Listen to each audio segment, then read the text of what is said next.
Hello and welcome back to the Comic Lounge. Today's video is going to be a kickoff of some sort for at least 4 videos that obviously are going to be themed around the month of October. I know I didn't have enough time to really plan out these kind of videos because otherwise this wouldn't be feeling so short-lived. But again, I didn't really kind of brainstorm these ideas all throughout September. So this is kind of one of those kind of last minute, but again, finally I was able to come up with some ideas. So, for this particular episode, what I have lined up for you all is pretty much just a select bit of series that I think would be cool for some of you to check out during the month of October that really fits the spooky season of, well, October. So, before I get into any of these titles, I will see you all after this.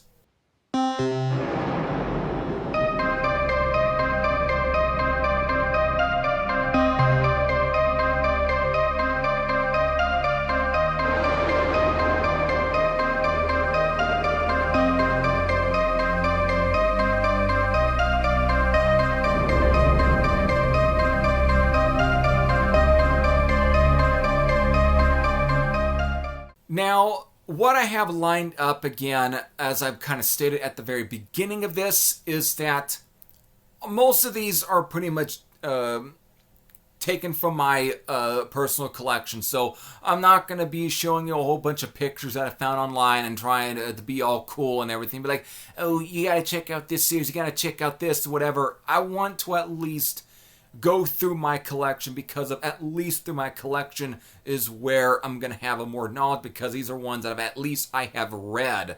So, or at least for the most part I have read, or some that I'm about to beginning to get in, but you know what, for those, you know, some of these are going to be very easy to kind of pick out, but there's definitely a couple here that I do feel would be cool for me to recommend. Now, this is not about stories.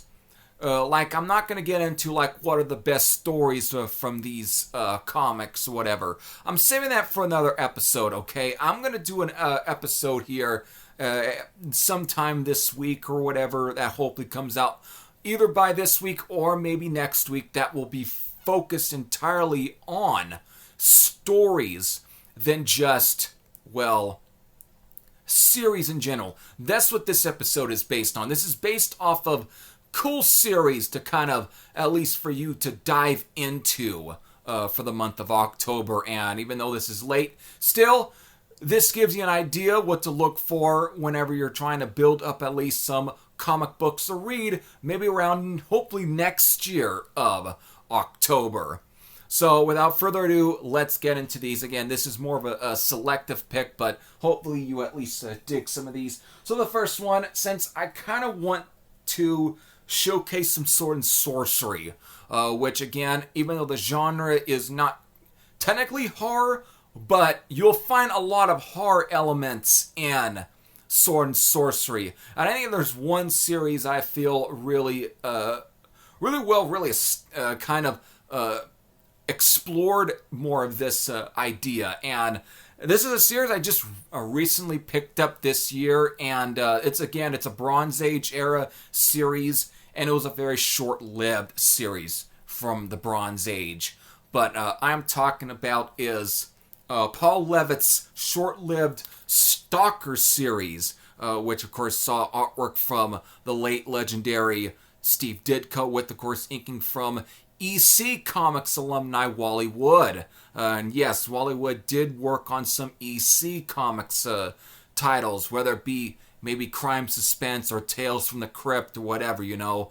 All of some of those titles he at least worked on back during the heyday of the pre-code horror period. So here he's teamed up with Steve Ditko to, well, draw and come up with, I think it's a fairly criminally underrated sword and sorcery series. And the whole premise is, well, Stalker here is on a journey to gain back his soul that he, well, sold to to the character Girth, or I think it's Girth, whatever how you pronounce it. But of course, it's a villain that ends up later on, way during the 2000s, would end up appearing in Wonder Woman just as much as this character eventually. I think Gail Simone was actually the writer that wanted to bring back some of these characters from this period, from this series that, again, didn't last for past 4 issues. But, so, this is going to be a fairly easy series to get a hold of, and it's not that expensive. You ain't going to pay an arm and a leg for this series.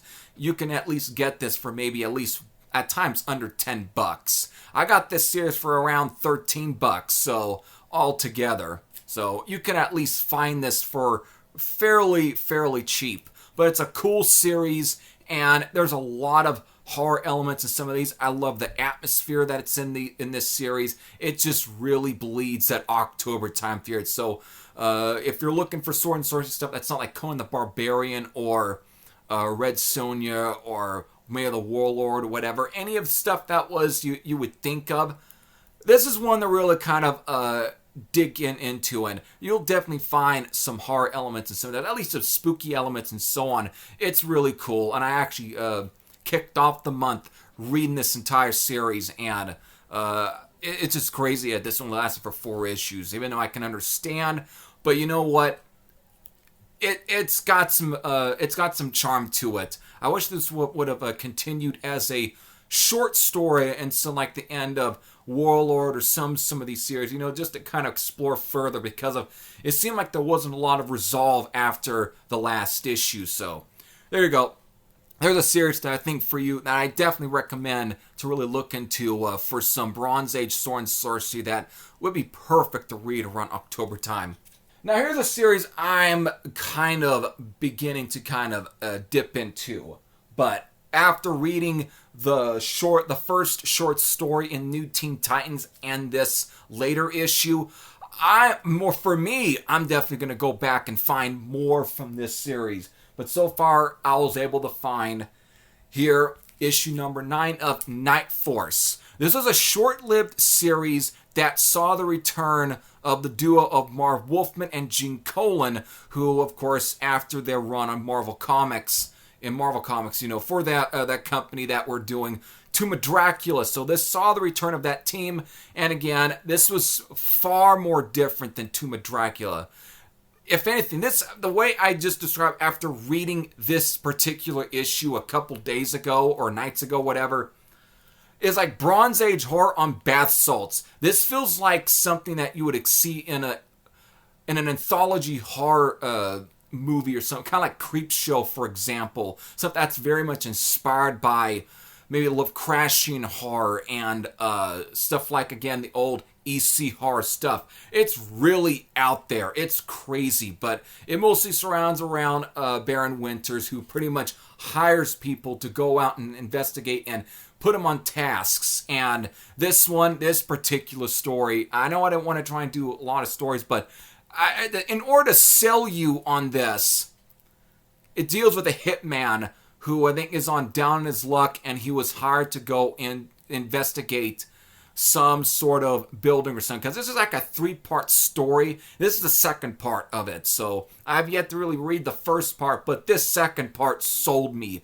immediately, because what he ends up discovering is that he ends up in this apartment that is pretty much being held captive by this creature, which I feel is Lovecraft kind of inspired, and these people are pretty much held prisoner by it. They cannot leave. They cannot do anything. And in order to kind of keep these people staying there for so long, it kept them there, he pretty much gives them TVs, or like basically wishes up TVs or something for them to actually, in order to kind of make them feel comfortable, even though they are pretty much held prisoner in this apartment. And if they do try to leave, well, you know what happens. They end up getting killed. And so the whole thing is absolutely bonkers, and I love it. And from this issue alone, it already tells me, and it should tell you, what you're going to get from this series. And again, this series, first debuted in an issue of New Teen Titans, and that being this issue here, number 21. And as it's advertised right there, which is a 16-page short story that sets up the premise for issue number 1 of Night Force. And again, that serves as the first appearance of Baron Winters. So this is a series I definitely, at this point, recommend. This was short-lived. It ran for 12 issues, but these are not that expensive. You can find this fairly cheap. I found this for $5 at the shop here in Susanville, and it is a wild issue. And just from this, I can tell this is going to be a wild series. So I recommend Night Force. Of course, we gotta at least get some superheroes in here, and this is probably one of Marvel's more premier horror blend superhero characters that has lasted for today. Being first introduced in Marvel Spotlight number 5, and this right here being a reprint of that particular issue, we have, of course, the Ghost Rider. And this is not the original Western character. This is, of course, as you know, it's Johnny Blaze. And, of course, later in the 90s, it'd be Danny Ketch. But I want to at least focus more on the series from, well, the 70s. Whether it be beginning with Marvel Spotlight number 5, which this is a reprint of, as I've stated. And, of course, into his original series that began after his last appearance in Marvel Spotlight. Some of this does go into some crazy levels, but there are definitely some issues and some stories within the series that really does kind of blend in more of those horror elements. And again, it's the Ghost Rider, so if you're going to at least get any sort of Marvel superheroes that works for the month of October, it's obviously going to be at least Ghost Rider. It's a no-brainer, so this is one to really get, and there's a lot of trade paperbacks, there's a lot of collected editions. The original Ghost Rider series collects most of the original Marvel Spotlight issues, and even including the first Damian Hellstrom solo story, Son of Satan. It collects that, and some of the very somewhat pricey first few or several issues of the mainline Ghost Rider series from the 70s. So always look for the original Ghost Rider. They're usually reprints, but again, they are very affordable. But you can at least find collected editions, whatever, and it should at least do you fine for getting into some superheroes for the October period. Now, of course, we can't have at least this type of list without at least mentioning, well, one of my favorites, Spawn. And I don't have to give you to any stories or whatever. This is kind of one of those where you have to kind of just like with the Ghost Rider, you kind of just have to kind of pick through what actually interests you. But it's still a series that works good for October anyways. There's a lot of Spawn comics. It's still going on today. I'm still kind of getting the newer issues. I'm still keeping up. So it's pretty much at this point going up to 375 at this point. We're making it to 400. So, again, there's a lot. Some of these can be pricey, but there is a lot of collected editions. There's a bunch. And again, this is an original number 1. This is one of my originals I've had since I was a kid. So there you have it. Spawn. So, gotta throw something from Todd McFarlane there. Now, here we go. To kind of end this out, we gotta at least have the swamp creatures. We can't leave out any sort of these type of videos without at least the swamp creatures. Again, this is more kind of boarding still in superhero, but you know what? Some of these stories can really venture some really bizarre and really out there sort of that really kind of goes beyond the norm of superheroes. So first up, stick with Marvel. This technically kind of came out before the Swamp Thing character, at least the first appearance of this character, at least just by a month predates Swamp Thing, but it is none other than the Man-Thing for Marvel Comics. And when it comes to this, you can pick any of the stories, maybe from his time period of when it was Adventure into Fear, or any of some of these earlier. Actually, you know what? This entire Steve Gerber series here, this is from the original from the 70s.